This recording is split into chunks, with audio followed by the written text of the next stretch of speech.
Hi, ఈరోజు నేను beetroot curry చూపిస్తున్నాను. చూడండి, శుభ్రంగా కడిగి ముక్కలు చేసి పెట్టుకున్నాను. చూడండి, కొత్తిమీర, పచ్చిమిర్చి, నువ్వులు వేసి మిక్సీ చేసుకుందామండి. తగినంత నూనె పోసుకుందామండి.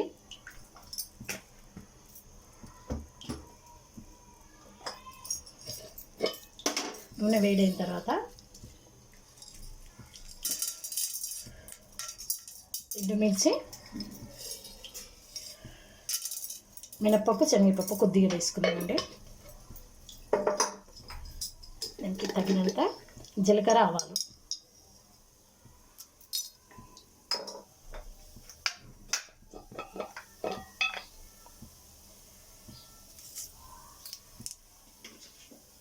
కరివేపాకు, బీట్రూట్ ముక్కలను వేసేసుకున్నామండి.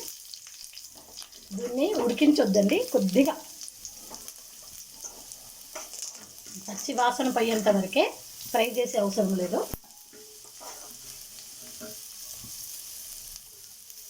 తగినంత పసుపు, ఉప్పు అండి.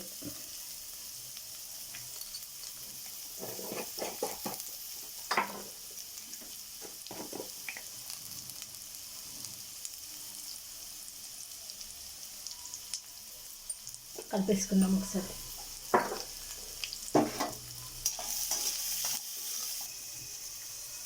పచ్చిమిర్చి, కొత్తిమీర, నువ్వులేసి మిక్సీ పెట్టుకుందామండి. మీ రుచికి సరిపడా కారం వేసుకోండి. పిల్లలకైతే కాస్త తగ్గించి వేయండి. ఇప్పుడు దీన్ని ఒకసారి మళ్ళీ కలిపేసుకుందామండి. గ్యాస్ ఆపేసానండి. ఇప్పుడు చూడండి, పచ్చిమిర్చి, కొత్తిమీర, నువ్వుల పొడి.